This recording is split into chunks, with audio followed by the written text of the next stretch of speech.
Hello and welcome back to Anna for English, a platform where we prepare to perform. आज के इस session में हम लोग डिस्कस करेंगे यूनिट 6 के प्रीवियस ईयर क्वेश्चंस यानी इवैल्यूएशन और रिमेडियल टीचिंग के।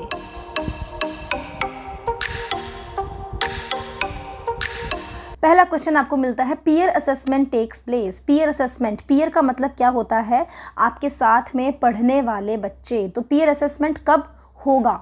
पीयर असेसमेंट की बात करेंगे तो स्टूडेंट और टीचर को हम बीच में नहीं लेकर के आएंगे। ऐसे क्वेश्चंस को करने के लिए आप कोशिश कीजिए कि आप एलिमिनेशन में चले जाएं, गलत आंसर्स को एलिमिनेट करते चले जाएं।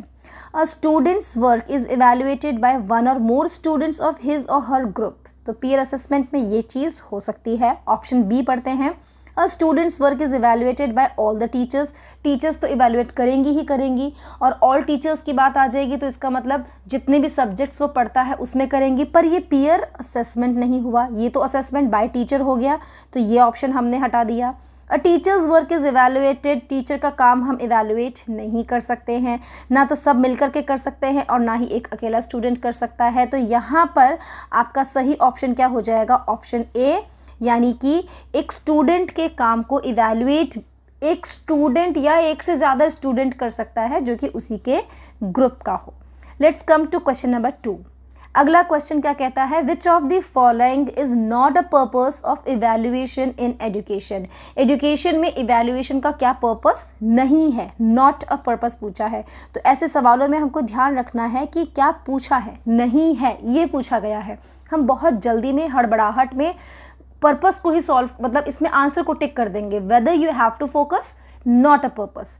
ऑप्शन देखिए, असेसमेंट ऑफ अटेनमेंट, अटेनमेंट का ही हम असेसमेंट करें, नहीं ऐसा नहीं हो रहा होता। Measurement of the value of teaching methods, teaching methods की वैल्यू का भी मेजरमेंट नहीं है। Collection of information about parents of the learners, बच्चों के पेरेंट्स के बारे में जानना, क्या ये आपका पर्पस है? या फिर to diagnose difficulties of learner, ये तो आपका पर्पस होगा, यानी कि ये आपका पर्पस नहीं है। आपको बच्चों के पेरेंट्स के बारे में कुछ भी जानने की ज़रूरत नहीं है। यहाँ पर आपका बेसिक काम क्या होता है? आप असेसमेंट करते हो अटेनमेंट का, उसके अलावा आप क्या टीचिंग मेथड्स को इवैल्यूएट कर रहे हो, क्या आपको टीचिंग मेथड्स काम में लेने चाहिए, बच्चा कैसा है, ये आपका पर्पस होता है। तीसरी चीज़, बच्चे के अंदर कौन कौन से डिफ़िकल्टीज़ वो फेस कर रहा है, ये भी जानना आपका पर्पस होता है। तो क्या आपका पर्पस नहीं होता? दैट इज़ ऑप्शन सी, कि collection of information about the parents of the learners, ये बिल्कुल भी पर्पस नहीं होता इवैल्यूएशन का। ठीक है, नेक्स्ट क्वेश्चन जो हम देखेंगे वो है a good learner proficiency test. एक गुड लर्नर प्रोफिशिएंसी टेस्ट में क्या होगा? It is entirely made up of only one type of questions, क्या केवल एक ही टाइप के क्वेश्चंस होंगे? जबकि हम बात कर रहे हैं गुड लर्नर प्रोफिशिएंसी टेस्ट की, तो ये आपका ऑप्शन नहीं हो सकता। दूसरा ऑप्शन हमें मिलता है, इट फोकसेस ऑन ऐसे टाइप ऑफ क्वेश्चंस, जो भी हमारे ऐसे टाइप ऑफ क्वेश्चंस है उस पे भी नहीं है, क्योंकि ऑब्जेक्टिविटी ख़त्म हो जाएगी फिर तो। तीसरी चीज़ है completely based on objective type questions, completely based, और फिर हमारे यहाँ पर अगर कम्प्लीटली बेस्ड होगा ऑब्जेक्टिव टाइप पे तो सब्जेक्टिविटी ख़त्म हो जाएगी। अब आपके पास ऑप्शन क्या बचता है? It is a combination of objective type, short answer type and ऐसे टाइप क्वेश्चन, यानी कि सबके सब चीज़ें उसके अंदर होनी चाहिए। ऑब्जेक्टिविटी होनी चाहिए, सब्जेक्टिविटी होनी चाहिए, शॉर्ट आंसर कैसे लिखे जाते हैं ये होना चाहिए। तो इसका सही आंसर हो जाएगा ऑप्शन डी। फोर्थ क्वेश्चन हम पढ़ते हैं। फोर्थ क्वेश्चन है, a remedial teaching syllabus should be based on. Remedial teaching का सिलेबस किस पर बेस्ड होता है? निदानात्मक टीचिंग, जो कि आप किसी बच्चे के लिए रिमेडियल टीचिंग डिज़ाइन करते हैं, वो सिलेबस किस पर बेस्ड होता है? पहला ऑप्शन है the teachers impression of language difficulties. क्या बच्चे के लिए आप रिमेडियल टीचिंग टीचर के इम्प्रेशन से बेस्ड बनाओगे क्या? या फिर students interest in learning a language, बच्चे की क्या इंटरेस्ट है इस पर बेस्ड होना चाहिए वो?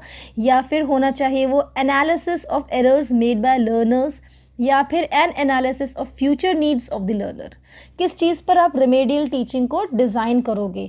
भाई बच्चे ने जो भी कुछ पढ़ लिया है, लर्न किया है, एरर्स करी हैं, उनका ही एनालिसिस करना पड़ेगा। ताकि हमको ये समझ में आए कि इस एरियाज़ में बच्चे ने अभी गलती की है। तो इस एरिया के रेमेडी के लिए हमें आगे चल के टीचिंग पैटर्न या स्ट्रक्चर या स्कीम डिज़ाइन करनी पड़ेगी। तो इसका सही आंसर क्या हो जाएगा? Option C. A, B, D बिल्कुल सही आंसर इसके नहीं है। Let's come to next question. Remedial teaching pays greater attention to students who. Remedial teaching कौन से स्टूडेंट्स पे ज़्यादा अटेंशन पे करता है? वो बच्चे जो कि प्रोफिशिएंट है इंग्लिश पे। बी ऑप्शन है are likely to go to abroad, जिन्हें अब्रॉड जाना है।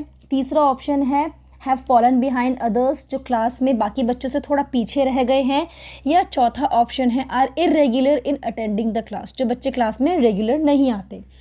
भाई देखो, जो बच्चे क्लास में रेगुलर नहीं आते उनके लिए रिमेडियल टीचिंग नहीं बनी है। उनके लिए पहले तो क्लास में रेगुलर आना ही सबसे इम्पॉर्टेंट है। तो आपका ये ऑप्शन हट गया। प्रोफिशिएंट इन इंग्लिश, भाई जो बच्चा प्रोफिशिएंट है इंग्लिश में, जिसे सब आ रहा है, तो उसके लिए हमें रिमेडियल टीचिंग की ज़रूरत नहीं पड़ेगी। जो बच्चे अब्रॉड जाना चाहते हैं उनके लिए रेमेडियल टीचिंग की ज़रूरत तो बिल्कुल नहीं है। जिनको अब्रॉड जाना है वो अपने जो भी जिस भी कंट्री में जा रहे हैं वहाँ के टेस्ट की प्रिपरेशन करेंगे। रेमेडियल टीचिंग की ज़रूरत थोड़ा ना है उनको। जो बच्चे क्लास के बाकी बच्चों से पीछे रह गए हैं, फॉलन बिहाइंड, जो बच्चे बाकी बच्चों से पीछे रह गए हैं, उनके लिए रेमेडियल टीचिंग की ज़रूरत पड़ेगी। तो आपका सही ऑप्शन हो जाएगा option C, the students who have fallen behind others. क्योंकि आपने तो सब बच्चों को एक सा पढ़ा दिया, अब यहाँ पर इन बच्चों में कौन सी कमी रह गई जिसकी वजह से बाकी बच्चों से पीछे रह गए। इस चीज़ को ढूंढने के लिए, खोजने के लिए, सॉल्व करने के लिए as a teacher you will need remedial teaching. अगला क्वेश्चन हम देखते हैं। Language tests are designed to measure dash at a particular moment in the teaching program. Language test teaching program में एट अ पर्टिकुलर मोमेंट पे क्या design क्यों किए जाते हैं? इसका सही आंसर देखते हैं हम। ऑप्शन ए है the learners liking for the language. Learner की लैंग्वेज के प्रति क्या लाइकिंग है, क्या वो उसे पसंद करता है। दूसरी है learners knowledge of the language. तीसरा ऑप्शन है teachers knowledge of the language. देखो ये तो बिल्कुल नहीं हो सकता, क्योंकि जब हम टेस्ट डिज़ाइन कर रहे हैं तो टीचर की नॉलेज के बारे में हम बात नहीं करेंगे। The learners attitude towards the language, यहाँ पर एटीट्यूड का भी कोई रोल नहीं है। द लर्नर्स लाइकिंग, अब आपको पसंद हो चाहे ना हो, अगर आपको कोई लैंग्वेज सीखनी है तो उसके लिए आपकी लाइकिंग पे बेस्ड हम कोई चीज़ डिज़ाइन नहीं करेंगे। रादर हम डिज़ाइन किस पे करेंगे? The learners knowledge of the language. Learner की नॉलेज क्या है उस टारगेट लैंग्वेज को सीखने के लिए। तो आपका सही ऑप्शन हो जाएगा ऑप्शन बी। 7th क्वेश्चन कहता है one of the purpose of evaluation of learners is.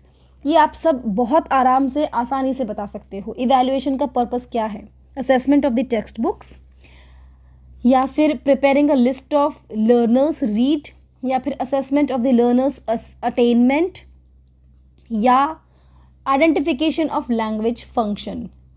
तो आप इवैल्यूएशन क्यों करते हो?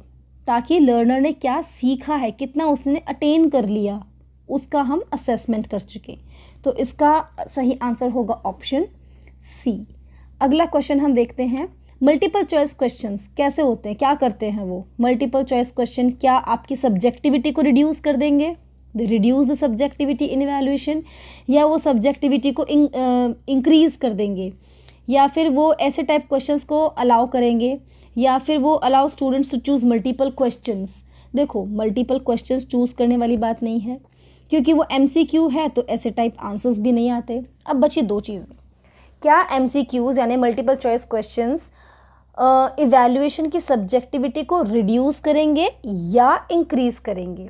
सब्जेक्टिविटी सब्जेक्टिव आंसर में होते जहाँ पर हमें डिस्क्रिप्टिव आंसर लिखना पड़ता। अब हमें तो डिस्क्रिप्टिव आंसर लिखना ही नहीं है, तो हमारी सब्जेक्टिविटी बढ़ेगी कि घटेगी? ऑब्वियस सी बात है, घटेगी सब्जेक्टिविटी। तो हमारा सही आंसर क्या हो जाएगा? आंसर यानी ऑप्शन ए, कि मल्टीपल चॉइस क्वेश्चन सब्जेक्टिविटी को रिड्यूस करते हैं।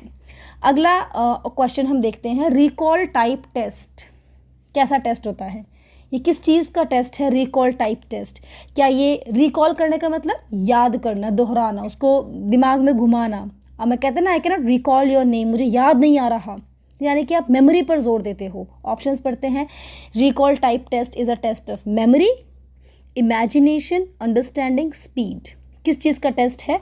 ये टेस्ट है आप जिस चीज़ को याद कर रहे हो। आपने कोई चीज़ पहले याद कर ली है, पढ़ ली है, पर आज आप उसको रिकॉल करना चाह रहे हो, दोबारा उसको याद करना चाह रहे हो। समटाइम्स वैसे sorry I can not recall your name, मतलब मुझे आपका नाम याद नहीं आ रहा। यहाँ पर याद लर्न से नहीं है, यहाँ पर याद किससे है? रिकॉल करने से। तो उसको हम बोलेंगे मेमोरी का टेस्ट है ये। Recall type test is test of memory. अगला क्वेश्चन हम देखते हैं। The purpose of remedial teaching is to, क्या होता है रिमेडियल टीचिंग का पर्पस?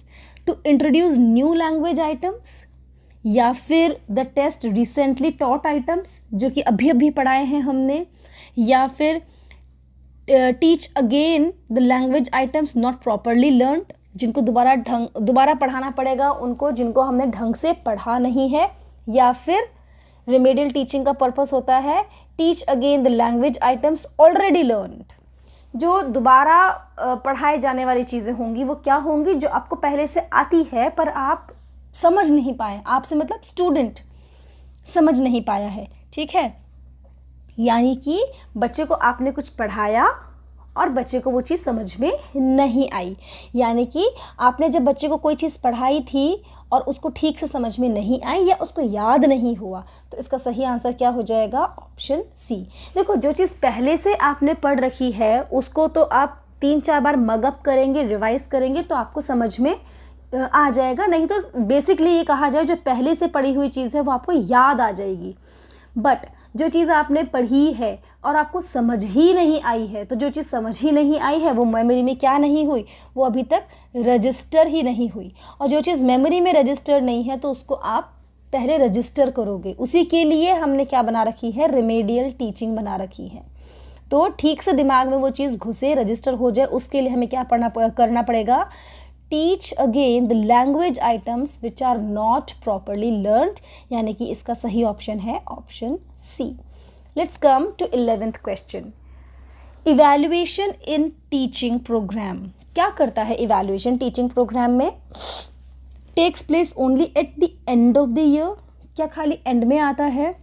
या फिर at the end of lesson, chapter ख़त्म हो जाएगा तब आएगा?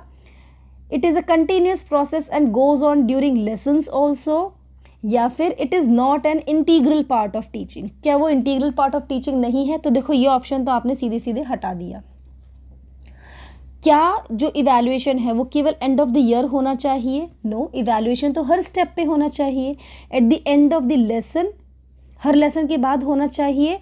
या दूसरा है it is a continuous process and goes on during lessons also. कई बार ऐसा होता है ना, कोई चैप्टर 2 पार्ट में है या कोई चैप्टर 2-3 अलग अलग सेक्शंस में है, तो जो सेक्शन आप पढ़ते गए उस सेक्शन का टेस्ट ले लो। ये जितना चैप्टर आज पढ़ा उतना टेस्ट ले लिया हमने, तो हम क्या बोलेंगे? इसका सही आंसर हो जाएगा सी।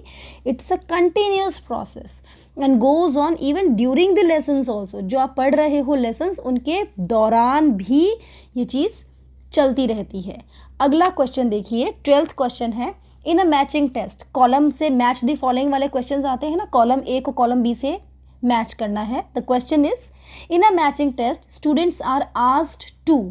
मैचिंग टेस्ट में स्टूडेंट से क्या करने के लिए कहा जाता है? To match the related items in 2 columns, replace an item with catching item, complete a sentence a matching item. Complete करने के लिए नहीं बोला, वो फिल इन द ब्लैंक्स हो सकता है। मैच अनरिलेटेड आइटम्स, गलत। अनरिलेटेड आइटम्स तो वो देते हैं खुद, उन्हें हमें मैच करना होता है। तो सही आंसर क्या हो जाएगा? To match the items in 2 columns. Related items को मैच करना होता है। 13th क्वेश्चन देखिए, a language proficiency test aims at measuring. Language proficiency test क्या मेजर करने पे एम करती है, यानी कि जोर देती है? पहला option, how much a learner learned over a specific period of time, कि एक पर्टिकुलर ड्यूरेशन में बच्चे ने कितना लर्न कर लिया। A learner's knowledge of the whole language, क्या बच्चे के सारी जितनी भी होल लैंग्वेज उसने सीखी है, संपूर्ण भाषा का ज्ञान, क्या उसे टेस्ट करना होता है।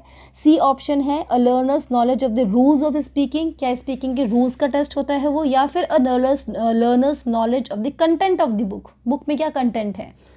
इनमें से किसी पर भी जोर नहीं दिया जाता। आंसर ए आपका सही है। How much a learner learned over a specific period of time, answer A हो जाएगा कि एक पर्टिकुलर टाइम फ्रेम में, एक पर्टिकुलर ड्यूरेशन में बच्चे ने कितनी चीज़ें सीख ली है, उस पर हमें जोर देना होता है, उस पर हमें प्रोफिशिएंसी टेस्ट डिज़ाइन करके बच्चे का टेस्ट लेना होता है।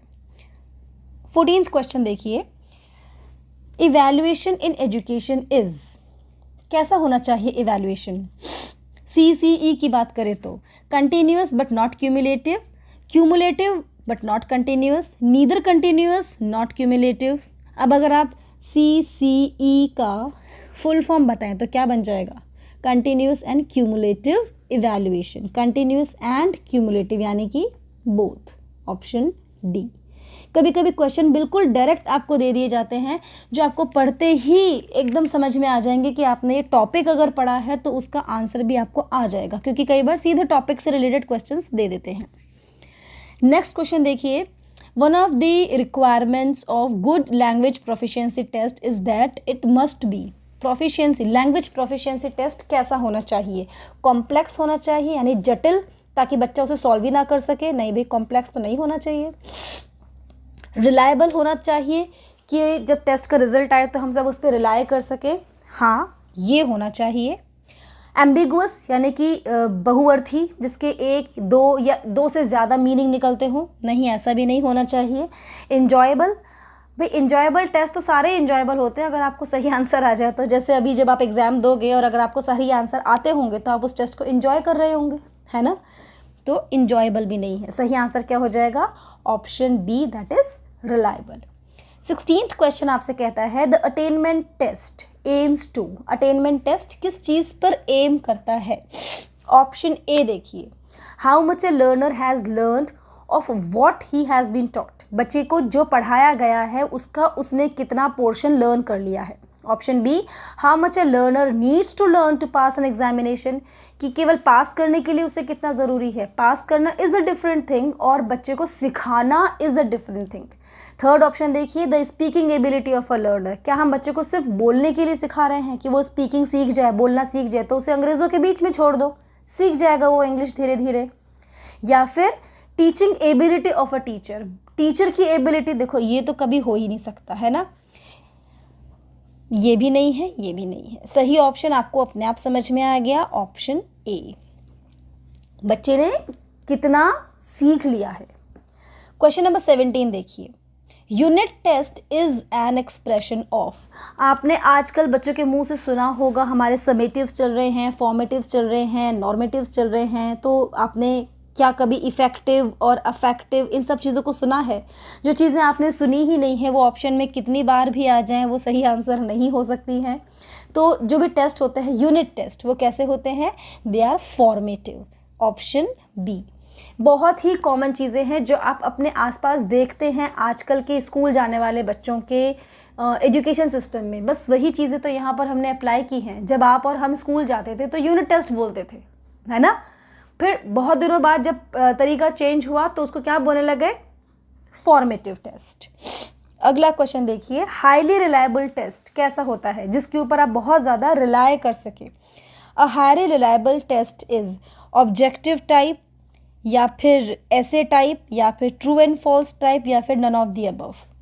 हाईली रिलायबल, जिस पे आप रिलाय कर सकते हो, दैट इज जो आपका टेस्ट होने वाला है ऑब्जेक्टिव टाइप, ठीक है? आपका सब्जेक्टिव टेस्ट नहीं हो रहा। OMR शीट पे आपको सर्कल करने पड़ते हैं, बबलिंग करनी पड़ती है, गोले काले करने पड़ते हैं, वो कैसा होता है? Objective type. तो सही आंसर इसका क्या हो जाएगा? ऑब्जेक्टिव टाइप, ठीक है? नेक्स्ट 19th क्वेश्चन देखिए आप, Who has suggested 4 steps of teaching as planning, organizing, leading and साथ में दे रखा है evaluation। ये जो 4 steps हैं टीचिंग के, ये किसने सजेस्ट की थी? ठीक है? Option A I.K. Davies, option B Bloom, option C है बिलोज, ऑप्शन डी है सिम्पसन। ये जब भी आप टीचिंग मेथड पढ़ रहे होते हैं या फिर जब आप बात करते हैं, एग्जैक्टली टीचिंग मेथड में सबसे ज़्यादा बात आती है तो यहाँ पर सही आंसर आपको क्या मिलेगा, आई के डेवीज। देखो इसमें एलिमिनेट करने से कोई चीज़ नहीं है, समझाने की कोई चीज़ नहीं है। There are certain question which we have to रट्टा जिसका मारना होता है, तो आपको रट्टा मारना पड़ेगा कि planning, organising, leading and evaluation, इन सब चीज़ों को स्टेप बाय स्टेप समझाने वाले कौन थे, डेवीज थे। अगले क्वेश्चन पे आ जाइए। क्वेश्चन नंबर 20 आपसे क्या कहता है, which of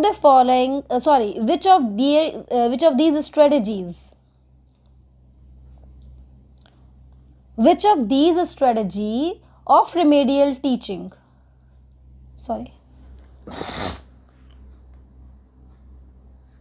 अगले क्वेश्चन पे आ जाइए। क्वेश्चन नंबर 20 आपसे क्या कहता है, which of these is the strategy of remedial teaching, कि इन सब में से रिमेडियल टीचिंग की स्ट्रेटेजी कौन सी है।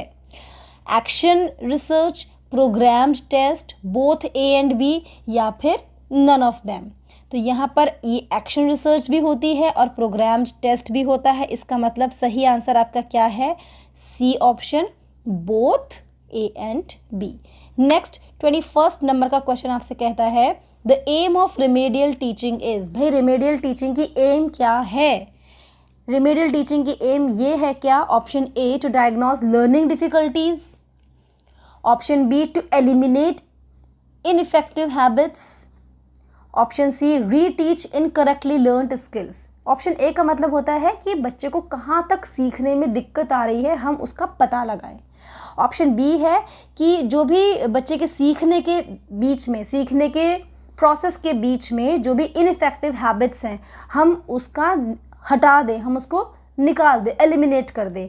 ऑप्शन सी कहता है कि जो बच्चे ने गलत चीज़ें सीख ली है या गलत तरीके से सीख ली है या उसने इनकरेक्टली स्किल्स के थ्रू उसको सीख लिया, गलत तरीके से, प्रोसेस से उसको समझने की कोशिश की है, हम उसको भी सही कर दें। तो इसका सारे के सारे आंसर सही हैं, यानी कि ऑप्शन डी इसका सही ऑप्शन होगा। रिमेडियल टीचिंग का एम क्या होता है कि हम बच्चे की डिफ़िकल्टीज़ को, लर्निंग डिफ़िकल्टीज़ को पहचान भी लें, उसके गलत तरीक़ों को एलिमिनेट भी कर दें, और जो उसने गलत तरीके से सीख लिया हम उसको रीटीच करें, दोबारा से उसे समझाएं। क्वेश्चन नंबर 22 पे आते हैं, और क्वेश्चन नंबर 22 कहता है आपसे, evaluation does not ascertain, evaluation क्या नहीं बताता। Option A, the educational standard of the institutions, institutions का क्या एजुकेशनल स्टैंडर्ड है ये नहीं बताता। या फिर the administrative standard of the institution, क्या उसमें कौन कौन से तरीके की प्रशासनिकता चल रही है, प्रशासनिक कार्य किए जाते हैं, इसके बारे में। या फिर the teaching standard of the institution, भाई बच्चा स्कूल में पढ़ने जाएगा तो आप यही तो चेक करते हो कि इस स्कूल के अंदर टीचिंग स्टैंडर्ड क्या है। चौथी चीज़, the efficiency of the institution, कि एफिशिएंसी का मतलब ये हुआ कि कितने बेहतर तरीके से वो चीज़ सिखाई जा रही है, कितना एफिशिएंटली वो काम कर रहे हैं। तो देखो, अगर आप बच्चे को किसी स्कूल में सीखने के लिए भेज रहे हो तो आप सीखने, टीचिंग, एजुकेशन से रिलेटेड सारी चीज़ों पर फोकस करोगे, ना कि वहाँ पर क्या एडमिनिस्ट्रेटिव स्टैंडर्ड है। तो इसका सही आंसर जो आपको एलिमिनेट करना है, यानी कि डज नॉट असर्टेन बोला है, तो किस पर ध्यान नहीं देना, हमें एडमिनिस्ट्रेटिव स्टैंडर्ड की बात करनी है। तो इवैल्यूएशन किसी भी स्कूल के, किसी भी इंस्टीट्यूशन के एडमिनिस्ट्रेटिव स्टैंडर्ड पर असर्टेन नहीं करता। वो किस पर असर्टेन करता है, एजुकेशनल स्टैंडर्ड पर, टीचिंग स्टैंडर्ड पर और एफिशिएंसी स्टैंडर्ड पर। अगला क्वेश्चन आ जाइए, question number 23। It says remedial language teaching is meant for development of, ये जो लैंग्वेज टीचिंग की बात करी है ये किसके लिए बना गया है, particular skill left by regular teaching, या फिर areas left by regular teaching, या फिर limitation of the class size. देखो यहाँ पर क्लास साइज से कोई मतलब नहीं है, दो चीज़ें हैं, या तो आपने सपोज यहाँ से यहाँ तक कोई बच्चे को चीज़ सिखाई है पर उसमें कोई एक ये पर्टिकुलर चीज़ रह गई है, तो हम इसको भी रिमेडियल लैंग्वेज टीचिंग से दूर कर सकते हैं। और इसके साथ ये भी कोई एरिया वीक रह गया बच्चे का, इस पोर्शन में भी बच्चा वीक रह गया, तो हम इन सबको दूर करेंगे। तो यानी कि ए भी सही है, बी भी सही है। Particular skill left by regular teaching दूसरी चीज़ areas left by regular teaching. इन्हीं दो चीज़ों को हम रिमेडियल लैंग्वेज टीचिंग से दूर कर सकते हैं। तो इसका सही आंसर आपका बन जाएगा option D. Come to question number 24। It says remedial work for spoken English. भाई अब लैंग्वेज सिखाओगे तो उसमें बोलना लिखना सभी तो सिखाओगे, तो यहाँ पर स्पोकन के लिए, स्पोकन इंग्लिश के लिए कौन सा रिमेडियल वर्क काम में लिया जाता है? क्या यहाँ पर ड्रिल एंड स्टडीइंग को काम में ले रहे हैं, या फिर ड्रिल के साथ साथ revision, drill, situational communication practice को भी काम में लिया जा रहा है, या फिर going through situational practices only है, या फिर रिवीजन एंड प्रैक्टिसेस है? खाली ड्रिल और पढ़ाने से काम नहीं चलेगा, खाली सिचुएशनल प्रैक्टिसेस से भी काम नहीं चलेगा, खाली रिवीजन एंड प्रैक्टिस से भी काम नहीं चलेगा। तो आपको काम कैसे चलाना है? रिवीजन भी कराना है, ड्रिलिंग भी करानी है, और सिचुएशनल कम्युनिकेटिव प्रैक्टिस भी देनी है। जैसे आप कहते हैं ना कई बार क्लास में रोल प्ले क्या है? Situational communicative practice. आप दो बच्चों को क्लास में खड़ा करके उन्हें बता देते हो कि आप में से एक टीचर है, एक स्टूडेंट है, और स्टूडेंट अगर लेट आया है तो टीचर को क्या क्या उसको बोलना है, फिर बच्चा कैसे उसको रिस्पॉन्ड करेगा, टीचर लेट आने का कारण पूछेगी, बच्चा उसको जवाब देगा। तो all this thing role play में आता है, जिसे हम कहते हैं सिचुएशनल कम्युनिकेटिव प्रैक्टिस। आपने दो बच्चों को एक सिचुएशन दे दी है, ठीक है, उस पर बच्चे फिर प्रैक्टिस करके बात करेंगे। अगला क्वेश्चन देखिए, ये कहता है communicative approach to evaluation emphasizes. भाई कम्युनिकेटिव अप्रोच टू इवैल्यूएशन किस चीज़ पर एम्फसाइज करती है वो? Option A, importance of meaning of utterances rather than form and structure. Utterance rather than form and structure, वो वर्ड कैसे बना है उस पर, उसके फॉर्म एंड स्ट्रक्चर से ज़्यादा किस पर ध्यान कर रहे हैं वो? मीनिंग ऑफ अटरेंस पर। ऑप्शन बी है importance of form and structure पर। तीसरा है इंपॉर्टेंस ऑफ इवैल्यूएशन पर। चौथा ऑप्शन है इंपॉर्टेंस ऑफ लर्नर। भाई इंपॉर्टेंस ऑफ लर्नर तो हर जगह इंपॉर्टेंट है, तो ये कोई स्पेसिफिक ऑप्शन बनता नहीं है। रादर इसका सही आंसर क्या बन जाएगा? Importance of meaning of utterances rather than form and structure. भी फॉर्म एंड स्ट्रक्चर को हम कम जोर देंगे, किस पर ज़्यादा जोर देंगे हम? मीनिंग ऑफ अटरेंस पर, ठीक है। तो इसका सही आंसर क्या हो जाएगा? यहाँ पर सही आंसर है ऑप्शन ए। क्वेश्चन नंबर 26 आपसे कहता है the integrative approach of language testing. Integrative approach of language testing क्या है? Primary language, secondary language, third language, या लैंग्वेज इन कंटेक्स्ट? देखो प्राइमरी तो केवल एक ही बात करी, सेकेंडरी ने सेकेंडरी लेवल पे बात करी, थर्ड लैंग्वेज की बात करी। क्या आपको ऐसा लगता है कि कोई ये थर्ड लैंग्वेज है, कोई फिफ्थ लैंग्वेज है, कोई है ना? फर्स्ट लैंग्वेज आपने सुनी है जिसे हम कहते हैं मदर टंग, सेकेंड लैंग्वेज आपने सुनी है ना? बल्कि जब हम इंटीग्रेटिव अप्रोच की बात कर रहे हैं तो वो कैसा है? इन सभी का मिला जुला रूप है। Option D, language in context, ठीक है। वो किस कंटेक्स्ट, यस, उसकी बात करता है। तो option D is the correct answer. अगला इसके अंदर क्वेश्चन आता है elective approach to take account of. Elective approach to take account of, भाई इलेक्टिव अप्रोच वो किस चीज़ की ध्यान रखता है? अप्रोच टू क्लास है क्या वो? कम्युनिकेटिव अप्रोच है क्या वो? स्ट्रक्चरल अप्रोच है क्या वो? नहीं, ये तीनों ही नहीं है। अब आप ध्यान से पढ़ो, ऑप्शन डी आपको अपने आप समझ में आ जाएगा। Combination of communicative approach, integrative approach and structural approach, वो सभी का एक कैसा है? कॉम्बिनेशन है। तो सही आंसर हो जाएगा डी। बहुत बारी जब आप ऑप्शन को ध्यान से पढ़ते हो पर जल्दबाजी में पढ़ते हो, आपको लगता है कि पहले एक या दो ऑप्शन में ही सही आंसर मिल जाएगा। No, don't do this mistake. अगर एक या दो ऑप्शन में ही सही आंसर मिलता तो वो आपको 4 ऑप्शन नहीं देते, 2 ही ऑप्शन दे देते। सो ऑलवेज बी पेशेंट, ध्यान से तसल्ली से सारे ऑप्शंस आप पढ़ो, उसके बाद सही ऑप्शन को आप जज करके टिक करो। बिल्कुल जल्दबाजी में काम नहीं करना। You have to do patiently, बिल्कुल धीरे धीरे अपना टेस्ट पेपर आपको करना है। चलिए अगला क्वेश्चन पढ़ते हैं। Remedial teaching should be carried out on. किस पर कैरी आउट, किस पर रिमेडियल टीचिंग को आपको करना पड़ेगा? किस बच्चे पर आपको रिमेडियल टीचिंग को इस्तेमाल करना है?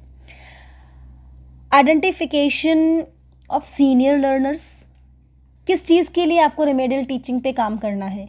क्या सीनियर लर्नर्स के आइडेंटिफिकेशन पे काम करना है आपको? नो। या फिर आपको काम करना है आइडेंटिफिकेशन ऑफ अर्ली लर्नर्स, जो लोग जल्दी सीख रहे हैं? No. Identification of late learners, क्या इस पर काम करना है आपको? No. You have to work on the identification of malady on language tests and its causes. ये जो मेलेडी लिखी हुई है ना, इसका मतलब क्या होता है? एरर्स। भाई लैंग्वेज टेस्ट में कौन सी एरर्स हुई हैं और उन एरर्स के क्या क्या कॉजेज़ हैं, इस पर हमें काम करना है। तो रेमेडियल टीचिंग इज़ बेसिकली काम किस पर कर रही है कि बच्चे ने लैंग्वेज टेस्ट के अंदर कौन कौन सी एरर्स करी हैं, गलतियां करी हैं, प्लस उन गलतियों के कारण क्या हैं, इसको हम बोलते हैं रेमेडियल टीचिंग का।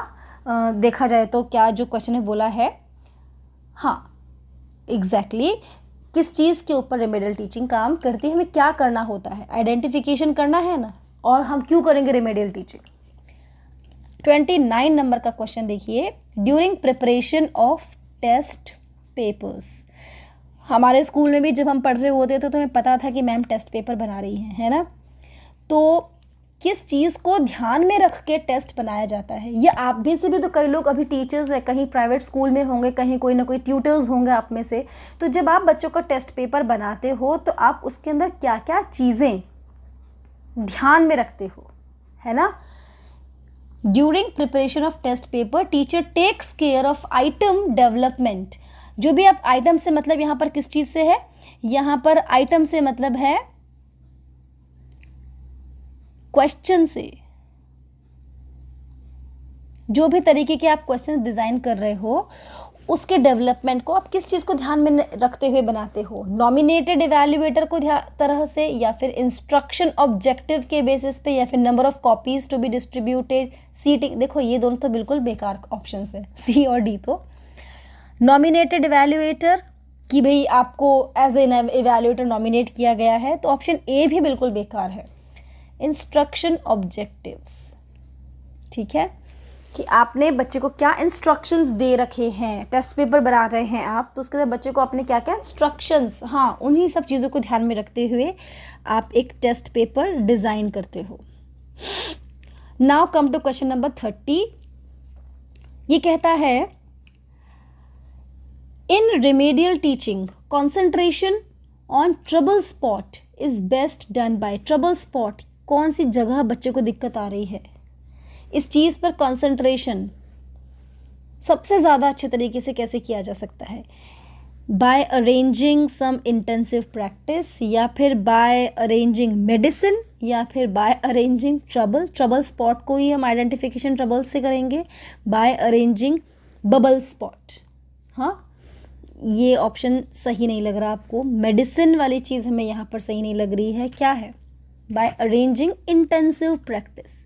इंटेंसिव का मतलब बहुत ही गहन, कहते हैं ना इंटेंसिव रीडिंग कर ली है मैंने, बहुत गहन अध्ययन कर लिया।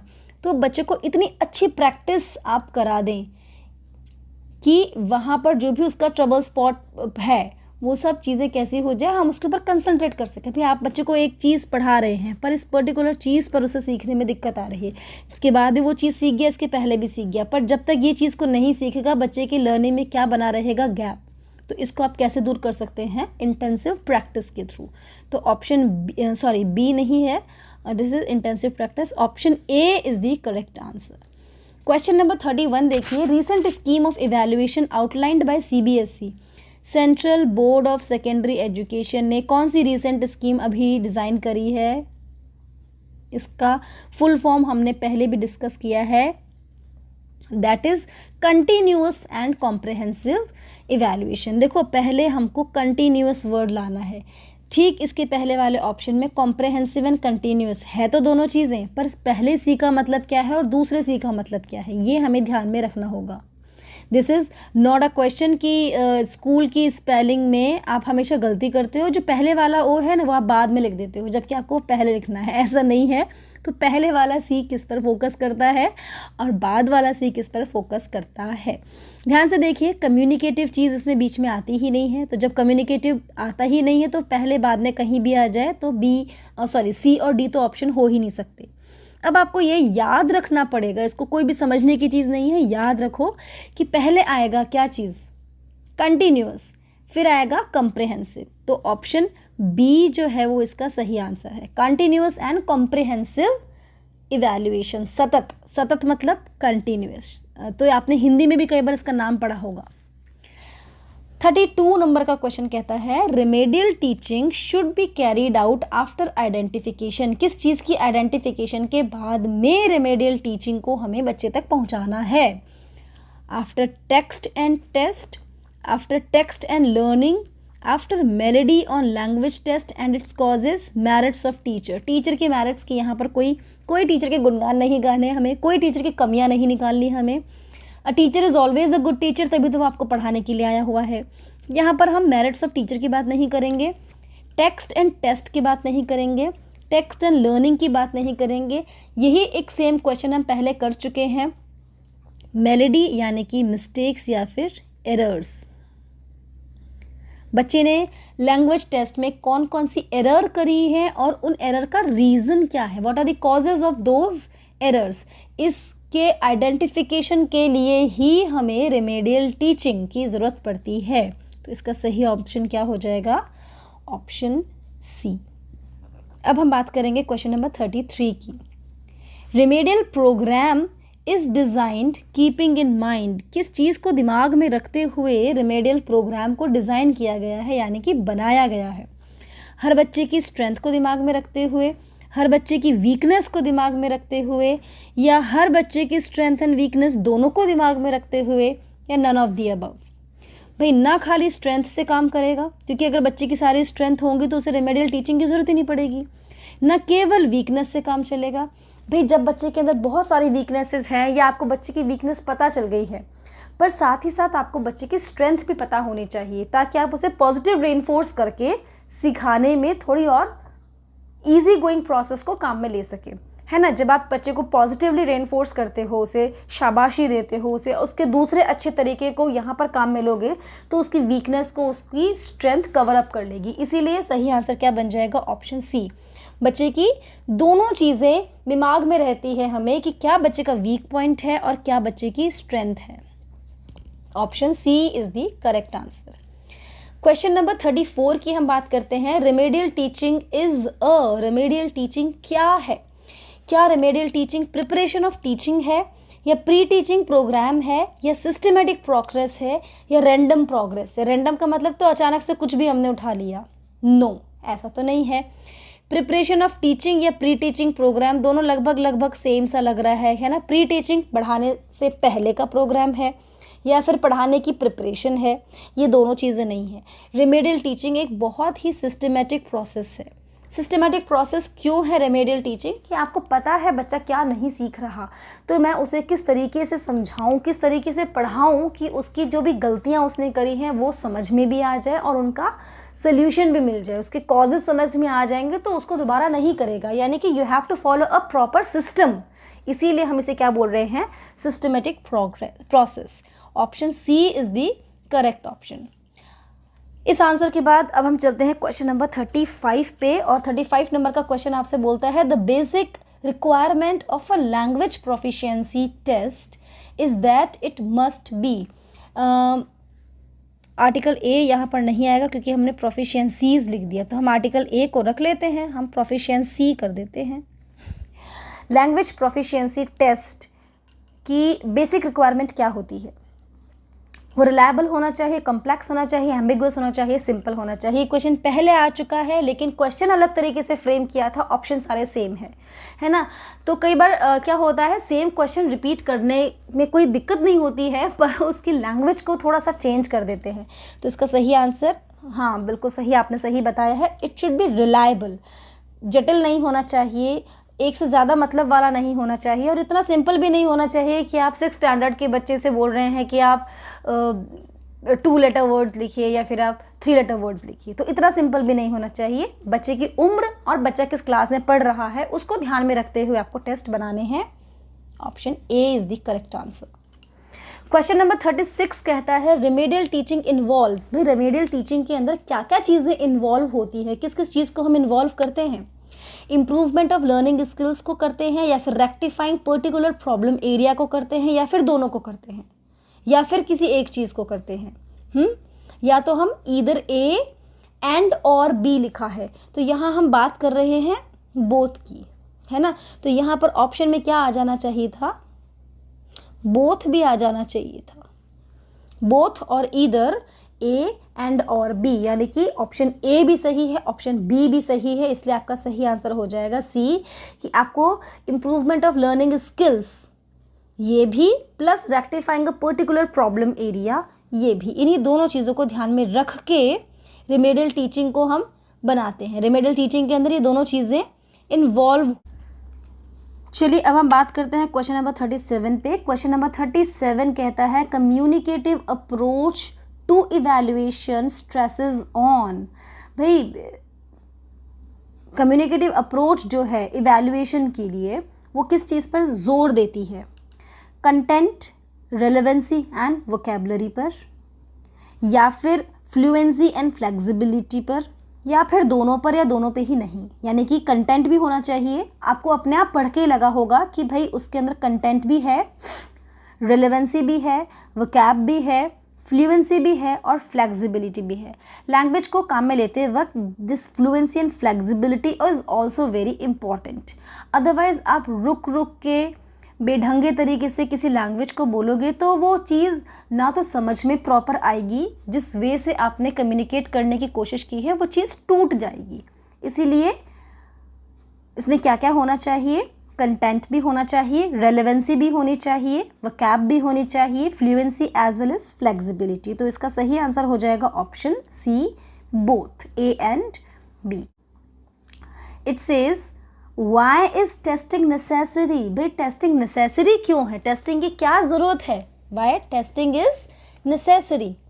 तो देखिए जब हम बात करते हैं वाई टेस्टिंग इज नेसेसरी, तो इट मीन्स ऑप्शन ए देखिए पहले आप, testing is necessary to know the achievement level of the learning.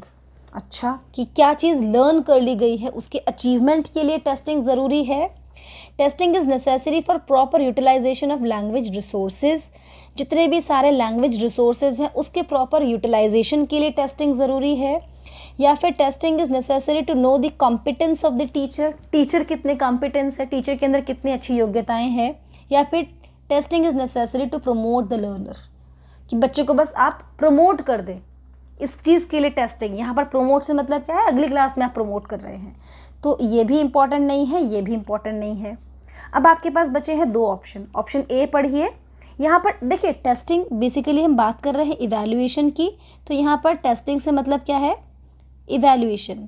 तो यहाँ पर आप पढ़िए इसको, evaluation is necessary to know the achievement of level of learning. Evaluation is necessary for the proper utilization of language resources. आपके पास language के क्या क्या रिसोर्सेज हैं उसके प्रॉपर यूटिलाइजेशन के लिए इवैल्यूएशन इंपॉर्टेंट है क्या। तो अब आपका आंसर ये भी एलिमिनेट हो गया।